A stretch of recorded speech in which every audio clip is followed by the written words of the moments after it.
بسم اللہ الرحمن الرحیم۔ السلام علیکم۔ حضرت شیخ سعدی فرماتے ہیں کہ ایک گدھ چیل کے سامنے بولا کہ مجھ سے زیادہ دوربین کوئی نہیں ہوگا۔ چیل بولی کہ اتنی زیادہ شیخی اچھی نہیں ہوتی، آج جنگل کے اطراف میں تجھے کیا دکھتا ہے؟ حضرت سعدی فرماتے ہیں کہ ایک دن کے فاصلے سے گدھ نے اوپر سے نیچے نظر دوڑائی اور چیل سے بولا کہ اگر مجھے یقین آ جائے تو میں نے دیکھا ہے کہ گیہوں کا ایک دانہ زمین پر پڑا ہے۔ چیل کو تعجب کی وجہ سے یقین نہ آیا۔ انہوں نے سر اونچائی سے نشیب کی طرف کر دیا۔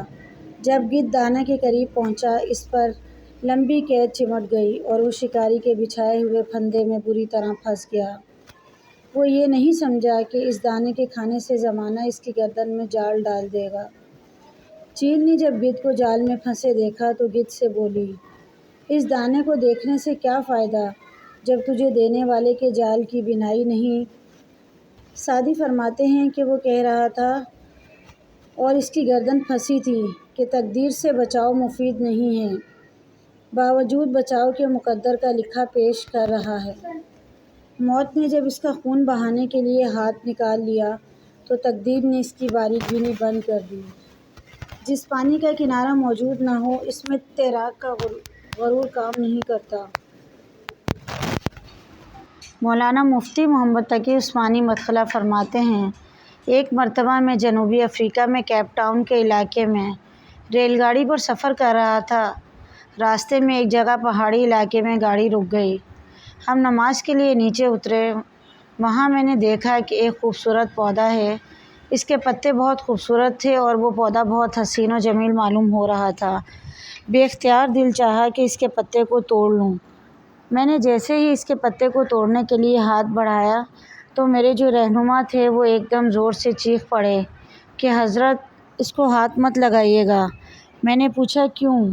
انہوں نے بتایا یہ بہت زہریلی جھاڑی ہے، اس کے پتے دیکھنے میں تو بہت خوشنما ہیں لیکن اتنے زہریلے ہیں کہ اس کے چھونے سے انسان کے جسم میں زہر چڑھ جاتا ہے، اور جس طرح بچھو کے ڈسنے سے زہر کی لہریں اٹھتی ہیں، اسی طرح اس کے چھونے سے بھی جسم میں اٹھتی ہیں۔ میں نے کہا کہ اللہ کا شکر ہے کہ میں نے ہاتھ نہیں لگایا اور پہلے سے معلوم ہو گیا۔ یہ تو بڑی خطرناک چیز ہے، دیکھنے میں بہت خوبصورت ہے، پر میں نے ان سے کہا کہ یہ معاملہ تو بڑا خطرناک ہے، اس لیے کہ آپ نے مجھے تو بتا دیا جس کی وجہ سے میں بچ گیا، لیکن اگر کوئی انجان آدمی جا کر اس کو ہاتھ لگا دے وہ تو مصیبت اور تکلیف میں مبتلا ہو جائے گا۔ اس پر انہوں نے اس سے بھی زیادہ عجیب بات بتائی، وہ یہ کہ اللہ تعالیٰ کی قدرت کا عجیب کرشمہ ہے کہ جہاں کہیں یہ زہریلی جھاڑی ہوتی ہے، اس کی جڑ میں آس پاس لازماً ایک پودا اور ہوتا ہے، لہٰذا اگر کسی شخص کا ہاتھ اس زہریلے پودے پر لگ جائے تو وہ فوراً اس دوسرے پودے کے پتے کو ہاتھ لگا دے، اسی وقت اس کا زہر ختم ہو جائے گا۔ چنانچہ انہوں نے اس کی جڑ میں وہ دوسرا پودا بھی دکھایا کہ یہ اس کا تریاک ہے۔ بس یہی مثال ہے ہمارے گناہوں کی اور استغفار و توبہ کی، لہٰذا جہاں کہیں گناہ کا زہر چڑھ جائے تو فوراً توبہ استغفار کا تریاک استعمال کرو، اس وقت اس گناہ کا زہر اتر جائے گا۔ اس طرح کی اور اسٹوریز کے لیے ہمارے چینل کو سبسکرائب کریں۔